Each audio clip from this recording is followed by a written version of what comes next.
Boa tarde, sejam bem-vindos à nossa aula de Panorama Bíblico. Boa tarde para vocês que estão presentes, para vocês que estão assistindo. Hoje, no nosso estudo panorâmico da Bíblia, a gente vai focar no livro de 1 Reis. Então, a história dos israelitas começa ali, mais ou menos, a história dos reis israelitas começa ali no livro de Samuel, e ela tem a continuidade sendo apresentada ali no livro dos reis. Então, a gente começa a enxergar no livro de reis, na narrativa do livro de reis, a gente começa a enxergar o povo entrando ali de uma forma tímida, talvez, no destino daquilo que estava implícito na promessa de Deus. Então, em Gênesis, Deus ele aparece a Abraão, ali em Gênesis 12, ele faz uma promessa.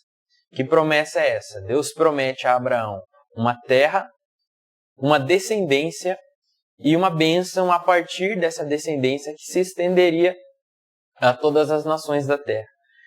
Então a gente começa a ver isso se formando ali, né, em 1ª e 2ª Samuel, e aí o desenvolvimento começa ali, então, a partir dos dois livros de Reis.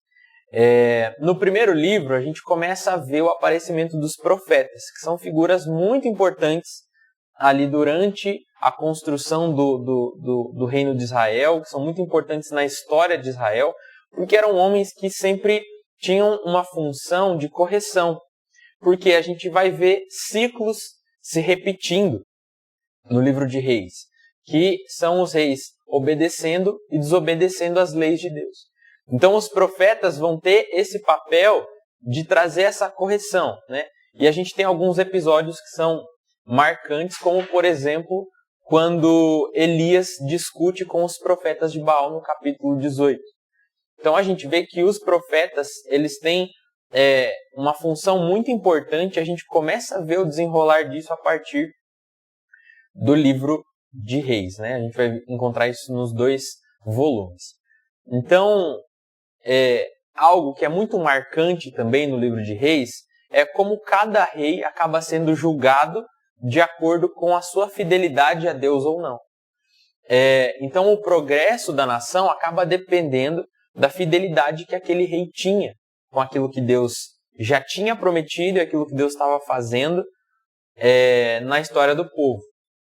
Então, quando o rei começava a entrar com muita idolatria e desobedecendo a Deus e as leis de Deus, a gente começa a ver que isso faz com que o povo começasse a perecer também. Então a gente vê que por conta da desobediência dos reis, o povo começa a entrar em declínio e também começa a entrar em decadência e às vezes até em situações assim complicadas e tudo mais. Então os reis do norte, porque como a gente sabe, existiu uma divisão ali, então o reino do norte que era Israel e o reino do sul que era Judá, os reis do norte, todos eles falharam. Quando de alguma forma os reis são postos à prova ali, no sentido de saber se eles iam se manter fiéis ao que Deus estava fazendo e às leis de Deus. Em compensação, a gente vê que os reis de Judá nem todos vão falhar nisso. Né? Os dois livros de reis originalmente eram um único livro. E aí eles se tornam 2 volumes na sequência porque acabam se tornando 2 rolos. Né? Então algumas coisas que são importantes destacar na construção aí de reis. Primeiro, aquilo que a gente já falou, que é a avaliação da monarquia com base na lealdade à aliança. Então a aliança que Deus estabeleceu a partir de Moisés. Então, quando o rei se mantém leal ou não, a gente consegue encontrar no livro de Reis uma avaliação da gestão daquele rei, de como estava a monarquia e como as coisas estavam acontecendo. Então a gente encontra também as consequências em relação à deslealdade a Deus, e a gente vai vendo no desenrolar ali, né, 1ª e 2ª Reis, que no final disso a gente vai ter a expulsão da terra, quando eles vão para o exílio. Então, como foi uma progressão dos reis desobedecendo a lei de Deus, a gente vê então que isso leva eles a serem expulsos da terra, né? Isso é algo muito interessante porque Deus prometeu dar a terra. E aí no final a gente tem a expulsão da terra como consequência de todo esse histórico de desobediência e deslealdade à lei de Deus. Uma discórdia e uma guerra civil em vários momentos acontecendo entre o Reino do Norte e o Reino do Sul. E a gente, como a gente falou anteriormente, o papel dos profetas que falam por meio de Deus num contexto nacional em relação a Israel. Então, seguindo um pouco mais adiante aqui, né, para a gente pensar num panorama de 1 Reis, a gente vai encontrar a narrativa sobre os eventos ali das 10 tribos do Reino do Norte e as 2 tribos do Reino do Sul, né, que acabou ali não se desenvolvendo em Jerusalém por conta dessa separação. Então o propósito, né, focando mais agora em 1 Reis, o propósito é explicar primeiramente que o cativeiro de Israel sob o domínio da Assíria foi devido à sua idolatria e apostasia também. É também mostrar, nesse contexto histórico, um chamado ao arrependimento das tribos que estavam exiladas. Então, a gente consegue ver como esse desdobramento histórico vai fazendo com que a gente perceba que Deus sempre está convocando o povo ao arrependimento. Deus sempre é misericordioso e oferece condições para que o povo se arrependa. Então a gente vê o povo caindo e Deus encorajando o povo por meio dos profetas, né, encorajando o povo a depositar sua confiança em Deus e principalmente nos reis da família de Davi. Então, partindo agora para um panorama mais aplicado, a gente vai ter ali, do capítulo 1 até o capítulo 11, a gente vê o reinado de Salomão sendo estabelecido. Então, durante o reinado de Salomão, a gente vê uma plenitude de Israel por conta da sabedoria de Salomão, por conta de como ele liderava o reino com muita maestria, com muita sabedoria, né? A gente vê ali ele fazendo comércio com outras nações, ele sendo muito sábio na forma de lidar com aquela política internacional. Então a gente vê Salomão liderando muito bem o reino e o reino alcançando uma plenitude que nunca foi vista antes, né? Mesmo com Davi, que também foi o maior rei que a gente tem na história em Israel. Então Salomão, a Bíblia vai dizer, né, que ele era botânico, zoologista, arquiteto, poeta, filósofo, ou seja, ele era um rei completo. Ele tinha qualidades, ele tinha habilidades, e por conta disso ele foi o rei mais sábio da história de Israel, né? Mas o que acontece? Salomão, por conta dessa política internacional dele, ele tinha muitas esposas, porque ele utilizava também da questão da aliança com outras nações e com essas esposas, utilizava disso como estratégia também do seu reinado. O que acontece é que essas esposas começam a introduzir deuses e falsa adoração em Israel. E aí a gente começa a ver um declínio sendo estabelecido no reino de uma forma sutil, né? Então, isso traz para a gente, para os nossos dias de hoje, um alerta da gente pensar que é muito importante ter sabedoria, mas somente a sabedoria não é o bastante. Porque, embora Salomão fosse muito sábio, ele não conseguiu obedecer ao Senhor plenamente. Por quê? Porque por conta da sutileza em que a idolatria ia entrando, ele ia deixando aquilo acontecer e ele acabou não tendo tanto zelo por aquilo que Deus tinha como ordenança. Então ele começa muito bem o seu reinado, se estabelece muito bem, mas no decorrer da vida dele ali, mais para frente, essa idolatria começa a acontecer. Então a obediência a Deus é algo que precisa caracterizar a nossa vida. A sabedoria de Salomão, embora ele fosse sábio, a sabedoria dele não foi suficiente, porque o que Deus requer de nós é obediência. Então uma das aplicações que a gente pode trazer disso que a gente percebe em 1 Reis é a obediência àquilo que Deus faz e a quem Deus é. Seguindo mais adiante, a gente vai ter o reino sendo dividido. Então, ali, a partir do capítulo 12 até o capítulo 22, a gente começa a ver essa divisão. Então, o reino do norte ele começa a ser liderado por reis que são caracterizados pela sua perversão. E Deus, então, levanta profetas para proclamar sua mensagem. E ali a gente tem aquele episódio de Elias, quando ele, então, desafia sozinho os sacerdotes daquela religião que estava sendo instituída no Reino do Norte. E aí, em um único dia, ele consegue destituir eles totalmente. Né? Através da divisão do reino e do envio desse profeta, Deus tratou o pecado do povo de uma forma impressionante. Né? A gente vê ali, naquele dia, ele desafiando os profetas de Baal, e a gente vê como Deus, então, usa os profetas como um meio de trazer correção e juízo no meio do povo. Então, isso é algo muito importante, porque a gente começa a ver o início do ofício profético, do ministério profético, atuando aqui, né, nesse período da história, e que vai continuar, né, no decorrer da Bíblia.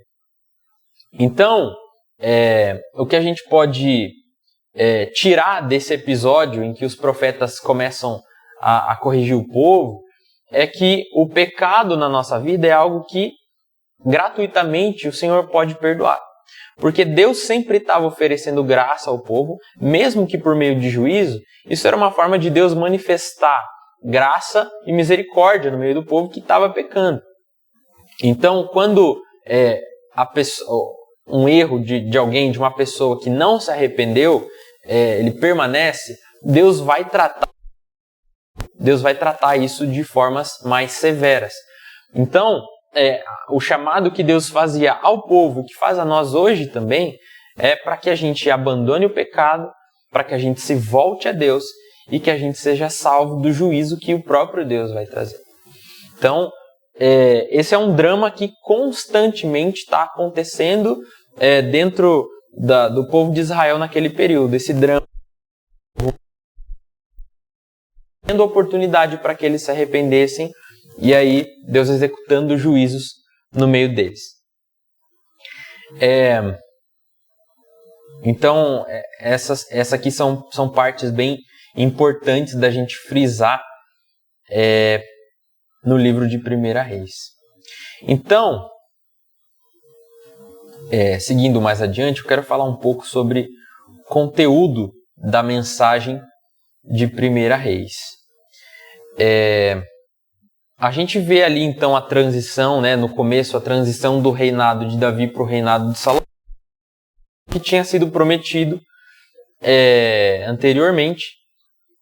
Essa transição foi uma transição um pouco instável, porque, como a gente falou, o reinado de Salomão ele se caracterizou de 4 maneiras. Né? Primeiro, a sabedoria, que a gente já falou, porque quando Deus se apresenta a Salomão, ele a fazer uma escolha entre a sabedoria. E Salomão, sabiamente, escolhe a sabedoria. Né? A sabedoria dele era simples, mas ela também era prática, porque isso mostra as proporções grandiosas que ele alcançou enquanto ele estava à frente do reino, por conta da sua sabedoria. Né? Tanto que a gente vai ter também o livro de Provérbios, o livro de Eclesiastes, que são livros escritos pelo rei Salomão, onde ele ali demonstra a sua sabedoria. Então, que eu considero uma das mais importantes é a questão da adoração. Por quê? Davi o templo, mas Deus não permitiu que Davi construísse. Deus diz assim, Davi muito cheias de sangue, então não vai ser pelas suas mãos que o meu templo vai ser construído, mas por meio da sua descendência. E aí aqui a gente tem um apontamento profético no sentido que a descendência de Davi, no caso Salomão, iria construir o templo, mas aqui existe um apontamento profético também a respeito da linhagem de Davi, que culminaria em Jesus, a respeito do que Jesus traria de significado ao templo e à adoração. Então Salomão, ele constrói o templo planejado por Davi. Ali a gente pode ver isso ali a partir do capítulo 5 até o capítulo 7. Quando o rei termina a construção, a gente tem toda aqueles detalhes a respeito da construção do templo, como tudo aconteceu, quantos quilos de ouro, de prata, todo o material que foi usado. Quando então a construção do templo termina, Salomão ele vai consagrar o templo e o texto vai dizer para a gente que a presença de Deus encheu o lugar e os sacerdotes nem podiam entrar. Então Deus cumpriu ali o que ele havia prometido. E ali Deus mais uma vez reafirma a aliança dele com o povo. Ele relembra Salomão de obedecer a Deus, de obedecer ao Senhor. E aí o templo permaneceu sendo o foco da adoração até que ele fosse destruído ali em 586 a.C., mais ou menos, pelos babilônios. Então, a sabedoria, a adoração, a riqueza também foi uma característica do reinado de Salomão, porque Salomão ficou muito rico conforme ele foi progredindo, na vida dele. E aí a gente tem aquele episódio onde a rainha de Sabá, ela testemunha de tudo aquilo que estava acontecendo em Israel. E aí parte dessa riqueza que Salomão foi adquirindo, ela teve a origem dela no comércio, porque a gente vê que algo muito forte ali no reinado de Salomão era essa questão do comércio com outras nações, com outros povos, e isso fez com que a riqueza ali, tanto dele quanto do reino, aumentasse. Então, a origem foi ali no comércio, mas uma grande parte também veio por conta da cobrança de impostos que foi estabelecida por ele. E outra característica muito forte ali do reinado é a questão das esposas, que a gente comentou já anteriormente, porque ali a gente vai ter o relato que ele tinha mais de 700 esposas e 300 concubinas. Então, essa incapacidade, talvez, de Salomão controlar o seu desejo, controlar os seus impulsos, foi o que acabou levando ele à ruína também. Porque as esposas estrangeiras, elas acabaram trazendo outros deuses e Salomão acabou sendo muito permissivo com tudo isso. Então, isso são características que a gente encontra aí no reinado de Salomão. Então, agora falando ali a respeito da questão da divisão, Salomão, infelizmente, ele acabou semeando ali a destruição em Israel. Então, ele começou a estabelecer impostos que eram muito altos, que isso acabava atingindo o povo e acabava trazendo revolta no povo. A gente tem também o trabalho compulsório, porque eles estavam naquele período de construção do templo, então o foco estava na construção do templo, então o trabalho ali começou a se tornar algo muito compulsivo no meio do povo. Então ali o rei, depois, no final, ele vai transiciona para o reinado do filho de Salomão, que era Roboão. Roboão vai acabar rejeitando a sabedoria dos anciãos, e ele ameaça fazer coisas ainda piores do que já estava acontecendo, que vai fazendo a vida do povo ficar mais difícil, principalmente as tribos do norte ali. Aí depois disso, as tribos elas rejeitam Roboão e ali coroam Jeroboão na sequência, que era um dos oficiais de Salomão, e aí então se institui esse reino separado, que a gente vai ver ali no capítulo 12. Então o povo de Deus se dividiu em dois, Judá no sul e Israel no norte. E aí depois disso eles nunca voltariam então a se juntar. E aí, para evitar que o povo fosse a Jerusalém para adorar, Jeroboão ele começa a estabelecer santuários no Reino do Norte. Perceba que aqui a gente tem algo que começa já a ir contra aquilo que tinha sido estabelecido por Davi e por Salomão, que era a centralização da adoração em Jerusalém. E aí começa então a existir uma quebra disso, porque ele começa a estabelecer esses santuários espalhados pelo reino. E ele é constantemente repreendido e censurado pelos profetas, né? E isso vai depois, mais tarde, ser conhecido como os pecados de Jeroboão, que é essa questão dele começar a espalhar a adoração que era para ficar ali centralizada em Jerusalém. A partir disso, o autor do livro ele vai começar a trabalhar com os dois reinos em paralelo, né? Então ele sempre está falando sobre Judá, depois ele está falando sobre Israel, e aí os reis de Israel, a gente percebe no texto ali eles sempre sendo inclinados para o mal, sendo reis perversos, que traziam sofrimento para o povo, que traziam desgraça sobre o povo, porque estavam em desobediência a Deus. E a maioria dos reis de Judá acaba praticando o que era bom. Não foram todos, mas eles acabam praticando o que era bom. Então, isso vai trazendo muito desafio para o povo que estava vivendo ali naquela época.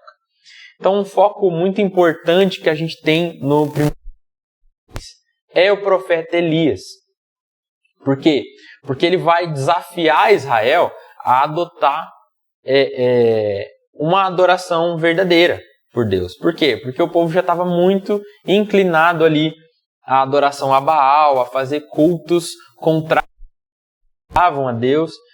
Então, o ministério de Elias ele vai ser muito caracterizado por milagres, provisão, compaixão e mostrando a supremacia de Deus. Então, por meio disso, por meio dessa forma como era o ministério profético de Elias, ele vai mostrando como Deus queria atuar no meio do povo, a supremacia de Deus, mostrar os milagres, mostrar que havia um Deus em Israel, porque um dos pecados do povo era sempre se esquecer daquilo que Deus tinha feito no passado. Então, a manifestação do ministério de Elias, ela vai ter essa característica de mostrar o poder de Deus, né? Isso é algo que a gente sempre vai ver nesse período, uma característica muito forte do ministério profético, que era a manifestação de sinais. Então, quando a gente vai um pouquinho para trás, né, já mais caminhando aqui para o final, quando a gente vai um pouquinho mais para trás, a gente vê em 1ª e 2ª Samuel, a gente vê a nação judaica exigindo um rei para se tornar como as outras, né? E Deus não queria, de alguma forma, estabelecer reinado. Mas o povo começa a pedir, e Deus então permite que um rei seja instituído. Então o primeiro rei é Saul, e aí começa essa questão de reis. Então, embora fosse contrário à vontade de Deus, Deus permite que isso aconteça, ele concede isso ao povo, mesmo isso sendo contra a vontade de Deus. Então, quando a gente chega em 1ª e 2ª Reis, a gente vai ver o que acontece, né, com essa questão toda, isso sendo contrário ao que Deus tinha para eles e Deus permitindo. Então, isso traz um questionamento para nós hoje. Quantas coisas que são contrárias à vontade dele Quantas vezes a gente começa a pedir coisas para Deus que não tem nada a ver com aquilo que Deus quer, e aí pode ser que Deus permita isso, mas se isso está contra a vontade de Deus, isso vai trazer consequências sobre a nossa vida. Então o povo começa a pedir reis, começa a pedir um reinado, começa a pedir uma monarquia, e Deus concede isso, e aí a gente começa a ver que esses reis, embora fossem permitidos por Deus, esses governos permitidos por Deus, eles acabavam se corrompendo e trazendo muito sofrimento, muita desgraça no meio do povo.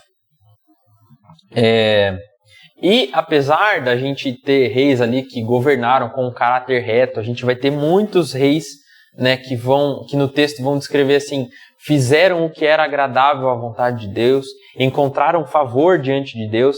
A maior parte dos reis que a gente tem aqui no livro de Reis são governos maus, são governos de iniquidade, são governos que agiam de forma perversa. Mas, mesmo assim, o que é muito interessante também, mesmo nesse contexto todo, de acordo com a promessa que Deus faz lá em 1 Samuel 12, Deus não deixa de abençoar o povo enquanto o povo buscava a Deus. Porque às vezes a gente pode pensar, bom, Deus não aprovava aquilo, não era desejo de Deus que o reinado fosse estabelecido, mas Deus não deixa de abençoar o povo quando o povo se volta para Deus, quando o povo se arrepende, quando o povo buscava a face de Deus. Mas também, em contrapartida, Deus também nunca deixou de castigar o povo quando o povo se voltava contra Deus, se separava dele. Então, essas são algumas questões importantes que a gente encontra no livro de Reis. Aqui, né, a gente já está indo para o final, e eu separei um trecho aqui que eu acho muito importante, né? Porque o livro de Reis, ele está, em última instância, respondendo uma pergunta. Porque assim, à luz da promessa que Deus fez a Abraão e da promessa que Deus fez a Davi, né? Com relação a Abraão, a questão da terra, e com relação a Davi, um trono eterno,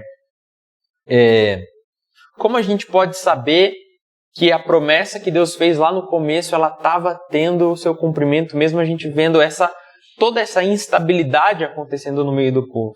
E a resposta é que Deus não falhou com o seu povo, Deus não falhou com a sua promessa, mas o povo, liderado por seus reis, falhou com Deus. Então, a promessa de Deus, ela acaba não sendo algo unilateral, em muitas vezes. Porque embora Deus tivesse prometido dar a terra, tivesse prometido fazer deles uma grande nação, Deus, através da lei de Moisés, fala assim: vocês precisam obedecer a lei para que eu possa cumprir. Mas aí a gente vê que Deus, em nenhum momento, ele deixa de cumprir a promessa dele. Em nenhum momento, Deus deixa de ser fiel àquilo que ele prometeu. Mas o povo, em relação a Deus, o povo, em relação ao contexto em que eles estavam vivendo e ao contexto de tudo que estava acontecendo por meio dos reis, falhou com Deus. Então, as alianças, aquilo que Deus vai estabelecer, elas têm dentro delas a fidelidade de Deus em relação a Israel. Mas quando o povo se torna infiel, Deus ele cumpre o juízo que ele estabeleceu também. Então a gente vê que, por conta disso, o povo acaba... a gente vai ver mais a respeito disso na semana que vem, mas a gente vê que no final de tudo, o povo acaba sendo expulso da sua infidelidade. Então, o livro de Reis, ele é um livro de muito conflito, de muita instabilidade, de muita divergência, de muitos problemas que estavam acontecendo. Mas o que a gente precisa olhar e perceber é que Deus continua sendo fiel. E quando a gente olha para isso, quando a gente vai ver o desenrolar da história, né, e a gente, ao longo de todas as aulas aqui, a gente vai ver a progressão dessa promessa de Deus, a gente começa a perceber que Deus se mantém fiel. Porque se a gente olha para a palavra de Deus e a gente não consegue perceber a fidelidade de Deus, como que eu posso ter certeza que Deus vai ser fiel para cumprir a palavra dele na minha vida, se ele não estava sendo fiel para cumprir no meio do povo? É por isso que a gente precisa ter esse olhar, é por isso que a gente precisa entender que Deus é fiel com aquilo que ele promete e com aquilo que ele estabelece, e ele zela pela palavra dele. O povo então falha em relação à promessa que Deus concedeu a eles. Isso é o que precisa nortear o nosso entendimento bíblico quando a gente olha para o texto, quando a gente olha para a palavra de Deus, mas é o que deve nortear a nossa vida também, de entender que em contrapartida Deus promete, mas ele espera de nós uma postura em relação a tudo aquilo que ele fala, em relação a tudo aquilo que ele faz. E é isso que a gente precisa entender quando a gente está olhando para o desenvolvimento daquilo que Deus está fazendo na sua palavra. Bom, essa foi a nossa aula sobre o nosso panorama de 1 Reis. Na semana que vem a gente vai continuar falando sobre o segundo livro de Reis e como foi o desenvolvimento dessa promessa, o que aconteceu até que então o povo fosse expulso da terra. Mas é isso.